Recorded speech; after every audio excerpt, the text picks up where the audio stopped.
Hello students, आज हम लोग कक्षा 9वीं के गणित भाग 1 बीजगणित का तीसरा टेस्ट दिए। तीसरा टेस्ट में तुम्हें 2.4 प्रश्न संग्रह 2.5 और प्रकीर्ण प्रश्न संग्रह 2 से सवाल देना था। तो यहाँ पर तुम्हें कुछ सवाल दिए गए हैं, उसका उत्तर तुम्हें लिखकर देखकर और जो है चेक करना था। उत्तर कैसे लिखा जाता है वह तुम्हें फ़ोटो के माध्यम से भी भेजूंगी, लेकिन वीडियो के माध्यम से भी समझा रही हूँ क्योंकि बहुत से विद्यार्थी जो हैं वो नहीं लिख पाते, उन्हें डाउट होता है कि किस तरह से लिखा जाता है। तो आज वीडियो के माध्यम से तुम्हें समझा रही हूँ। अब देखो हमारा पहला प्रश्न हमको क्या दिया गया था। पहला प्रश्न ये दिया गया था तुम्हें कि निम्नलिखित प्रश्नों के निम्नलिखित प्रश्नों में बहुवैकल्पिक मतलब क्या होता है? MCQ। बहुवैकल्पिक का मतलब होता है MCQ, मतलब तुम्हें प्रश्न दिए जाएंगे और उसमें उत्तर भी दिए जाएंगे। कई उत्तर होंगे जिसमें से एक सही उत्तर चुनकर लिखना है। तो बहुवैकल्पिक उत्तर में से सही विकल्प चुनकर लिखिए। तुम्हें प्रश्न दिया है, उत्तर भी दिया है, कौन सा सही वैकल्पिक उत्तर होगा वो तुम्हें देखकर यहाँ पे लिखना है। अब हमारा देखो इसमें पहला क्या दिया, कौन सी संख्या करनी नहीं है। मतलब यहाँ पे तुम्हें प्रश्न में पूछा है कि कुछ ये संख्याएं दी गई हैं, इसमें से करनी नहीं है। अब यहाँ पे देखो हमारा ये जो है वर्गमूल 7 यानी करनी की संख्या है, तो ये उत्तर नहीं होगा। फिर यहाँ पे देखो ये 3 लिखा है ना, मतलब घनमूल 17, तो ये भी 17 का घनमूल नहीं निकल सकता, तो ये भी उत्तर नहीं होगा। फिर यहाँ पे देखो D दिया है करनी में 193, इसका भी वर्गमूल नहीं निकलेगा, तो ये भी नहीं। ये करनी की संख्या मतलब तुम्हें प्रश्न में क्या बोला, करनी नहीं है पूछा है, तो ये तीनों करनी की संख्या है।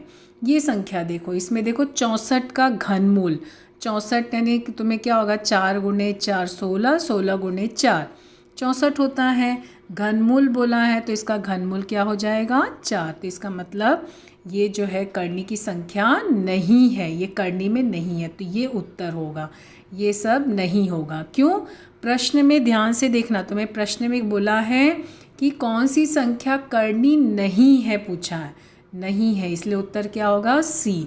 लेकिन जब उत्तर लिखना तो उत्तर कभी भी बहुवैकल्पिक उत्तर जो है कैसे लिखा जाता है, जैसे पहला, यहाँ पे पहला, पहले का C और आंसर कितना है 64, इस तरह से उत्तर हमें लिखना होगा, तब जाकर ये तुम्हें पूरा मार्क्स मिलेगा।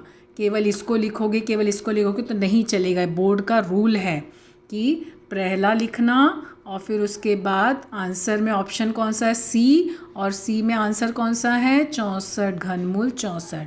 ठीक है, यहाँ पर देखो ये उत्तर लिखा गया है, इस तरह से ये उत्तर होगा। ऐसे हमें लिखना होगा C और इस तरह से। दूसरा प्रश्न हमें देखो इसमें क्या बोला है कि ये जो क्वेश्चन दिया है इसका मान निकालना है।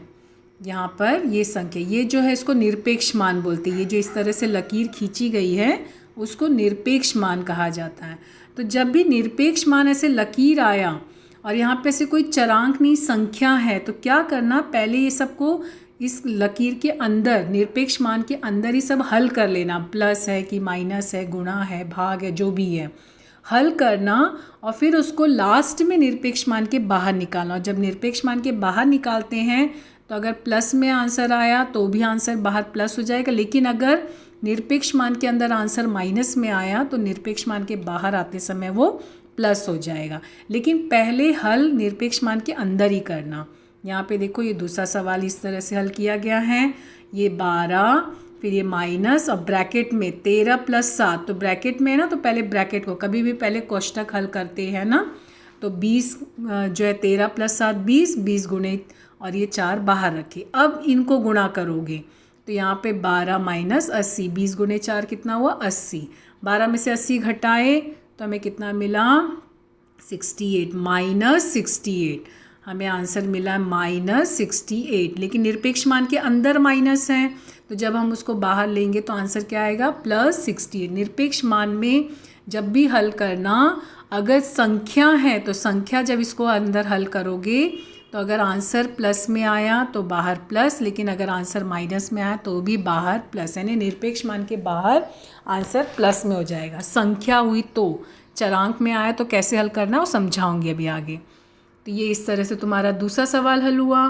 फिर तीसरा सवाल तुम्हें क्या बोला है, 2 करनी में 5 प्लस करनी में 3 का अनुबद्ध युग्म, अनुबद्ध युग्म कौन सा है वो ज्ञात करना। अनुबद्ध युग्म क्या होता है, जो संख्या तुम्हें द्विपद है ना, यहाँ पे देखो 2 पद हैं, पहला और दूसरा 2 पद हैं, तो उसके बीच में जो चिन्ह होगा ना प्लस है तो अनुबद्ध युग्म में माइनस हो जाएगा।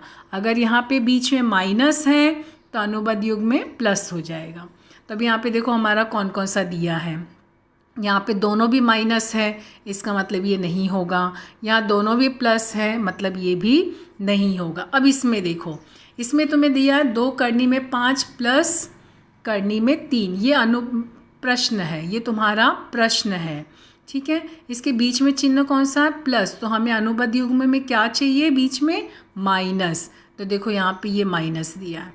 वैसे ये भी जो है, अगर यहाँ पे करनी में 3 होता ना तो ये भी तुम्हारा सही हो सकता था, लेकिन यहाँ पर करनी में 3 नहीं दिया है, ठीक है, इसलिए ये नहीं होगा। अगर यहाँ करनी में 3 हो जाता तो ये भी उत्तर सही हो सकता था, ये भी सही हो सकता था। जो चिन्ह होता है वो चिन्ह जो है वो प्लस का माइनस, तो यहाँ पे देखो प्लस था तो ये माइनस, इसका मतलब ये उत्तर होगा। अनुबद्ध युग्म में क्या होता है, जो द्विपद संख्या होती है उसका जो बीच का चिन्ह होता है उसका विपरीत चिन्ह लेना है। तो सी का उत्तर क्या हुआ, यहाँ पे देखो सी, तीसरे का उत्तर क्या हुआ, सी, 2 करनी में 5 माइनस करनी में 3। इस तरह से आंसर लिखना होगा। ऑप्शन में तुम्हें जो अल्फ़ाबेट दिया वो अल्फ़ाबेट और जो आंसर दिया वो दोनों लिखना होगा।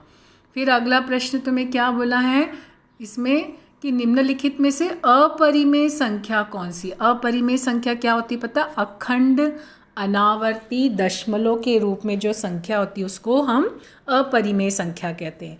वैसे ज़्यादातर अपरिमेय संख्या करनी में ली जाती है, जैसे करनी में 5, करनी में 3, करनी में 2, ये सब अपरिमेय संख्या है। लेकिन अगर दशमलव में आया, अखंड अनावर्ती दशमलव, तो दशमलव में आया तो वो क्या होगा कि मतलब जिसका भाग आगे होते जाएगा उसका कोई एंड नहीं होगा, तो वो संख्या अपरिमेय संख्या होती है।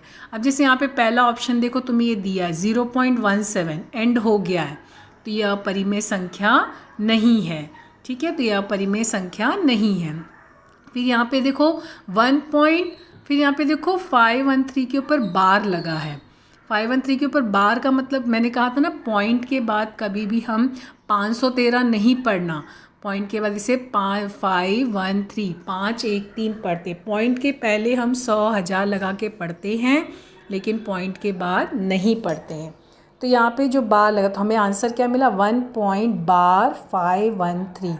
बार का मतलब अब आगे जब भाग जो भी संख्या भाग होती जाएगी बस यही आंसर आते जाएगा। इसका मतलब तुम्हारा आंसर का एक एंड यहाँ पर हो रहा है, इसके लिए यह अपरिमेय संख्या नहीं है। यहाँ पर देखो इसमें 0.27, फिर देखो केवल 4 6 पे बार लगा, यहाँ तीनों पे लगा था, मतलब बार का मतलब यही संख्या बार बार आती जाएगी। यहाँ पर पहले 2 7 आया, उसके बाद जब भी मतलब आगे भाग होते जाएगा 4 6 4 6 4 6, यही जो है तुम्हारा कंटिन्यू होते जाएगा। यानी कि यहाँ पे भी कहीं एक एंड हमको दिख रहा है, तो इसके लिए ये भी अपरिमेय संख्या नहीं है। तो ये तीनों अपरिमेय संख्या नहीं है। यहाँ पर देखो क्या लिखा, पॉइंट के बाद 10, फिर 100, फिर 1000 और डॉट मतलब यानी हर बार यहाँ संख्या बदलती जा रही है। पहले देखो 1 के बाद 1 0 आया, फिर 1 के बाद 2 0 आया, फिर 3 0 आया, ऐसे आगे जो है वो चलते जाएगा, मतलब इसका एंड नहीं है, हर बार संख्या बदलते जा रही है। इसके लिए ये जो है वो अपरिमेय संख्या है, ये जो है हमारा अपरिमेय संख्या है। तुम लोग खंडित अखंडित पढ़े थे ना स्टार्टिंग में, तो वो तो तुम्हारा परिमेय संख्या में खंडित और अखंडित था कि परिमेय संख्या में, लेकिन यहाँ पर अपरिमेय संख्या पूछा है, तो अपरिमेय संख्या कौन सी संख्या है ये। तो आंसर कैसे लिखोगे, 4th का D 0.10 100 100 और ये डॉट का मतलब आगे भी ये हल होते जाएगा। तो इस तरह से हमारा पहला प्रश्न पूरा हुआ। अब हमको देखो दूसरा प्रश्न पूछा है, संख्या को गुणा कीजिए। गुणा यानी जो है मल्टीप्लाई करना है। तो हमें ये सवाल दिया है, तो इस सवाल में क्या करोगे तुम लोग, कोष्टक खोलोगे, पहले इसको इससे गुणा करोगे और इसको इससे गुणा करोगे, चिन्ह बीच में जो है वो लगाओगे। और गुणा करते समय परिमेय को परिमेय के साथ, अपरिमेय को अपरिमेय के साथ गुणा किया जाता है। देखो हमारा ये गुणा किया हुआ है ये सवाल को इस तरह से। यहाँ पे देखो पहले ये सवाल लिखा, जो भी सवाल हो पहले लिखना, फिर उसके बाद कोष्टक खोलना। तो कोष्टक खोले तो यहाँ पर देखो ये 2 करनी में 2, ये 2 करनी में 2 इसका है और ये 5 है, तो गुणे 5। तो परिमेय को परिमेय के साथ, अपरिमेय को अपरिमेय के साथ। फिर इनके बीच में चिन्ह क्या है, माइनस, इसके लिए यहाँ पे माइनस लिखा गया है। और फिर यहाँ पे किसको क्या दिया है, ये देखो 2 करनी में 2 ये संख्या है और फिर किसके साथ, करनी में 7। तो 2 करनी में 2 गुणे करनी में 7, बीच में माइनस का चिन्ह तो माइनस लगा है। अब जब गुणा करोगे तो परिमेय को परिमेय के साथ गुणा करना, अपरिमेय को अपरिमेय। तो यहाँ पे 2 ऐसे ही रहेगा क्योंकि इधर को और कुछ नहीं है। करनी के अंदर कौन कौन सी संख्या है, 2 और 5, तो 2 गुणे 5 कितना हुआ, 10। तो इसके लिए क्या लिखा, 2 करनी में 10। ठीक है, फिर यहाँ पे तुम्हारा क्या दिया है, ये गुणा हुआ, तो ये कितना हो गया, 2 करनी में 2 गुणे करनी में 7। तो कितना हुआ, 2, ये बाहर परिमेय संख्या ऐसे ही रहा और करनी के अंदर 2 गुणे 7 कितना हुआ, 14। तो ये तुम्हें आंसर क्या मिला, 2 करनी में 10 माइनस 2 करनी में 14। ठीक है, अब यहाँ पे देखो तुम्हारा करनी की संख्या दोनों में अलग अलग है। करनी की संख्या यहाँ पे 10 है, यहाँ 14 है, तो ये दोनों आपस में न जुड़ेंगे न घटेंगे। तो तुम्हारा आंसर 2 कॉमन है, 2 कॉमन ले लिए, बचा क्या, करनी में 10 माइनस करनी में 14। ये दोनों करनी में है, इसके लिए इनको घटाना नहीं। अगर 10 माइनस 14 डायरेक्ट होता तो हम इसको घटा के -4 लिखते, लेकिन ये करनी में है तो इसको ऐसे ही रखना, जोड़ना घटाना नहीं। अपरिमेय संख्या है ना, तो ये हमारा आंसर होगा। ठीक है, तो ये हमारा दूसरा प्रश्न का उत्तर होगा। इस तरह से उसको मार्क्स देना। ठीक है, आधा आधा मार्क्स हर एक स्टेप पे आएगा। ध्यान से, जो स्टेप छूट गया तो उस पर मार्क्स नहीं देना, अगली बार उसको प्रैक्टिस करना और फिर उस हिसाब से फिर अच्छे से लिखना। ठीक है, फिर अब हमारा तीसरा प्रश्न देखो हमको क्या बोला, हल कीजिए। अब यहाँ पे हमारा तीसरा प्रश्न है, हल कीजिए। देखो यहाँ भी निरपेक्ष मान आ गया, लेकिन यहाँ पर देखो चरांक आ गया। तो इसको कैसे हल करेंगे, जब निरपेक्ष मान में चरांक आ गया तो ये तो जुड़ेगा घटेगा नहीं, क्योंकि यहाँ पे ऊपर जो संख्या तुमको मिली थी पहले उसमें तुम्हें चरांक नहीं था, संख्या थी, तो तुम गुणा उसको जोड़ना घटाना कर सकते थे। पर चरांक आ गया तो अब हम इसको घटाना नहीं कर सकते, तो हम पहले क्या करेंगे, इसको निरपेक्ष मान से बाहर निकालेंगे। लेकिन यहाँ पे देखो इसमें निरपेक्ष मान नहीं है, यहाँ निरपेक्ष मान है। तो जब कभी इस तरह की संख्या आए, निरपेक्ष मान हटाना पड़ा, तो हम जब निरपेक्ष मान हटाएंगे तो क्या करोगे, यहाँ पे 8 माइनस x/2, तो ये निरपेक्ष मान से हट गया। लेकिन हमें जब हटाना तो हमारा सवाल भी ना बदले, तो हम क्या करेंगे, यहाँ पे +-5 लगा देंगे। तो ये जो 5 है इसके साथ हम प्लस और माइनस का चिन्ह लगाएंगे और फिर एक बार प्लस लेके हल करेंगे, एक बार माइनस लेके हल करेंगे। देखो यहाँ पे सवाल हल किया गया है, ये किस तरह से हल किया हुआ है, ये वाला सवाल देखो, तीसरा सवाल ये हमारा इस तरह से। तो यहाँ पे निरपेक्ष मान हटाए तो देखो ये प्लस हो गया, ये माइनस हो गया। ठीक है, निरपेक्ष मान ये क्यों करते हैं हम, क्योंकि हमारा निरपेक्ष मान सिर्फ एक ही जगह लगा है, हमको हटाना है, क्योंकि नहीं हटाएंगे तो आगे हल होगा नहीं। तो इसके लिए जब हटाएंगे, दोनों तरफ निरपेक्ष मान नहीं था, इसके लिए यहाँ पर प्लस और -5 लेके लिखेंगे। अब एक बार हम इस समीकरण को +5 के साथ लेके हल करेंगे और एक बार समीकरण को -5 लेके हल करेंगे और बीच में हम लिखेंगे या। ठीक है, तो या की जगह पे तुम अथवा भी लिख सकते हो, या की जगह पे अथवा भी लिख सकते हो। तो यहाँ पर 8 - x/2 = 5 या 8 - x/2 = -5। अब यहाँ पे बटे में 2 है और ये देखो पूरा बटे में है, ये तुम्हारा पूरा बटे में। इसके लिए 2 जो है हमने क्या किया, यहाँ पे पक्षांतर कर दिया, पक्षांतर कर दिए तो गुणा हो गया दोनों तरफ। तो यहाँ पे जब गुणा हुआ तो कैसे लिखे, 8 माइनस एक्स बराबर 2 गुणे 5, 8 माइनस एक्स बराबर माइनस 2 गुणे 5। ठीक है, तो 2 गुणे 5 कितना हुआ 10 और यहाँ पे माइनस 10। तो अभी यहाँ पर हमें ये समीकरण मिला। लेकिन अभी यहाँ पे देखो -8, ये 8 माइनस एक्स है, तो ये हमें x का मान निकालना ना, तो ये 8 को भी अब हमें पक्षांतर करना होगा। अब ये -x ऐसे यहीं रहने देना है, इसको कुछ मत करना, सिर्फ 8 को ले जाना, पक्षांतर करना। तो यहाँ प्लस था तो 8 यहाँ के माइनस हो गया। सेम ऐसे यहाँ पर भी जो है -x ऐसे ही रहने देना, ये 8 को पक्षांतर किए तो -8 हो गया। ठीक है, अब फिर उसके बाद मतलब यहाँ पे क्या लिखे हम 10 माइनस 8, ये हमारा हो गया -x बराबर 10 माइनस 8 और ये हो गया -x बराबर -10 माइनस 8। ठीक है, अब यहाँ पे देखो जब 10 में से 8 घटा तो कितना मिला 2, -x बराबर 2। अभी -x को ऐसे ही रहने देना। ठीक है, और यहाँ पे -x बराबर कितना -18। -18 क्यों मिला, दोनों भी माइनस है। जब दोनों भी संख्या माइनस होती है तो हम जोड़ते हैं, अगर दोनों भी संख्या प्लस में है तो भी जोड़ेंगे और अगर दोनों भी संख्या माइनस में है तो भी जोड़ेंगे। लेकिन अगर प्लस है तो प्लस का चिन्ह, माइनस है तो माइनस का चिन्ह लगाएंगे। इसके लिए देखो 10 और 8 जोड़ के 18 हुआ और दोनों माइनस है, इसके लिए माइनस लिखे। ठीक है, तो ये हमें काहे का मान मिला, -x का मान मिला, मगर हमें क्या निकालना है, x का मान निकालना है।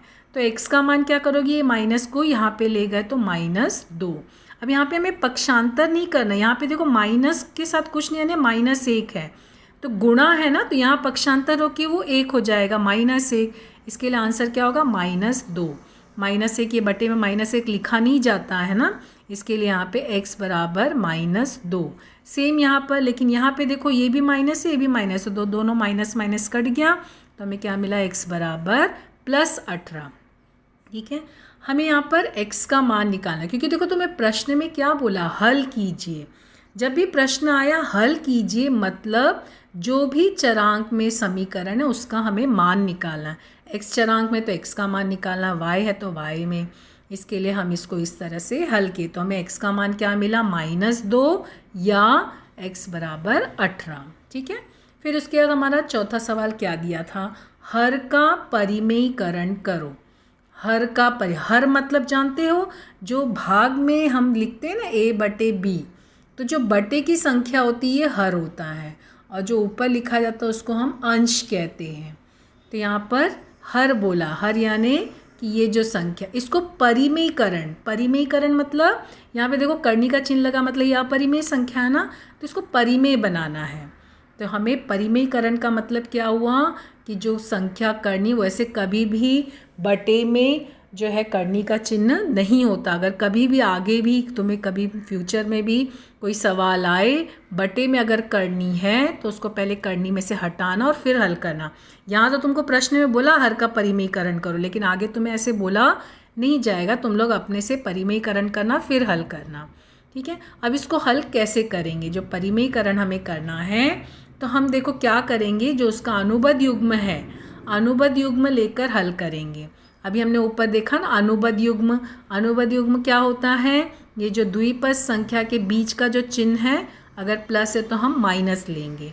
तो यहाँ पर हम क्या करेंगे, ये प्लस है तो माइनस लेंगे, क्योंकि ये दोनों जब गुणा होगा तो देखो ये सूत्र आ जाएगा। ये तुम्हारा देखो ये प्लस में है, ये प्लस में आ गए, माइनस में आ गया, तो हमारा सूत्र बना ना a वर्ग माइनस b वर्ग का सूत्र है ना, a प्लस बी और a माइनस बी मिलकर क्या मिलता है, a वर्ग माइनस b वर्ग। तो बटे में देखो 7 का वर्ग माइनस 4 करनी में 3 का वर्ग, तो यहाँ पे जब वर्ग ले लोगे तो करनी की संख्या हट जाएगी। लेकिन हम यहाँ पे डायरेक्ट केवल इसी से गुणा अगर करते हैं तो हमारा सवाल बदल जाता है। सवाल न बदले इसलिए हमने क्या किया, यहाँ पर भी मतलब इससे गुणा भी किया और इससे हमने भाग भी किया। किससे, जो इसका अनुबंध युग्म है, जो हर की संख्या है उसका अनुबंध युग्म लेना। यहाँ प्लस है तो तुम लोग माइनस लेना, ऊपर और नीचे दोनों तरफ उसी संख्या से ही हम गुणा भी करेंगे भाग भी करेंगे। क्यों, ये देखो दोनों कट के हमारा सवाल वही हो गया। मतलब हमको इस तरह से करना है कि हमारा सवाल भी ना बदले और हमारा हर का परिमेयीकरण भी हो जाए। तो सवाल भी ना बदले, इसके लिए गुणा भाग दोनों किया गया है। अब जब हम ये लिख लिए तो अब इसको कट मत करना। अब क्या करना, अंश को अंश के साथ गुणा करना, हर को हर के साथ। तो यहाँ पर देखो हमने सूत्र लगाया ना, सूत्र पढ़े ना, a प्लस बी और a माइनस बी क्या होता है, a वर्ग माइनस बी वर्ग। तो देखो a हमारा 7 का वर्ग है, b हमारा 4 करनी में 3 का वर्ग है। मान लो तुम लोग सूत्र याद नहीं है, भूल गए हो, तो तुम लोग अभी कोष्टक हल करना सीखे थे ना, पहले 7 को इससे गुणा करना, फिर 4 करने में 3 को इससे गुणा करना, फिर हल करना। वैसे भी कर सकते हो, लेकिन सूत्र से आसान होता है। फिर यहाँ पे अब जब जो है देखो अंश को अंश के साथ, हर को हर के साथ, तो ये 4 गुणे 7 हुआ। और यहाँ पे देखो 4 गुणे 4 गुणे करनी में 3। मैंने कहा ना जब गुणा करते तो परिमेय को परिमेय के साथ, अपरिमेय को अपरिमेय के साथ, तो 4 और 4 गुणा हुआ। अब यहाँ पे देखो 47 लिखा है, तो 47 का वर्ग कितना हुआ, 7 लिखा है, 7 का वर्ग कितना हुआ, 49। ठीक है, यहाँ पर अब देखो ये तो तुम्हारा वर्ग नहीं, ये तो आसानी से नहीं, लेकिन यहाँ पे देखो तुम्हें क्या बोला है, यहाँ बोला है 4 करनी में 3 इनका वर्ग। तो हमें इसका भी वर्ग लेना है और इसका भी वर्ग लेना है। तो 4 का वर्ग कितना हुआ, 16, और करनी में 3 का वर्ग कितना हुआ, 3। कैसे है, करनी में 3 का वर्ग असल में 9 होता है, वर्गमूल 9, और वर्गमूल 9 कितना होता है, 3 होता है। ठीक है, तो इसके लिए यहाँ पे 16 गुणे 3, लेकिन अभी गुणा हुआ नहीं है ना, इसके लिए हम ब्रैकेट में लिखे हैं और यहाँ पे माइनस का चिन्ह है। ठीक है, फिर यहाँ पर आगे हल करेंगे तो क्या हो गया, 4 गुणे 7 कितना हुआ, 28, और यहाँ 4 गुणे 4 16 करनी में 3, और यहाँ पे देखो इसको इसमें से 49 माइनस 48 कोष्टक खोले। अब देखो 49 में से 48 घटा कितना मिला, 1, और यहाँ पे 28 माइनस 16 करनी में 3। अब देखो इसको हमें कुछ नहीं करना है क्योंकि यहाँ पे करनी में 3 लगा है ना, तो करनी में 3 लगा तो ये दोनों जुड़ेंगे घटेंगे नहीं, संख्या अभी जो अलग अलग है। हाँ, अगर करनी में 3 नहीं होता, ये अगर नहीं होता तो 28 में से 16 घटाते, लेकिन ये दिया तो इसको कुछ नहीं करना, ये ऐसे ही रहेगा। और बटे में 1 लिखा नहीं जाता है, इसके लिए ये तुम्हारा आंसर होगा 28 माइनस 16 करनी में 3। तो इस तरह से हमारा ये आज का पेपर सॉल्व हुआ है। कैसे आंसर लिखना है वो स्टेप बाय स्टेप ध्यान से देखना।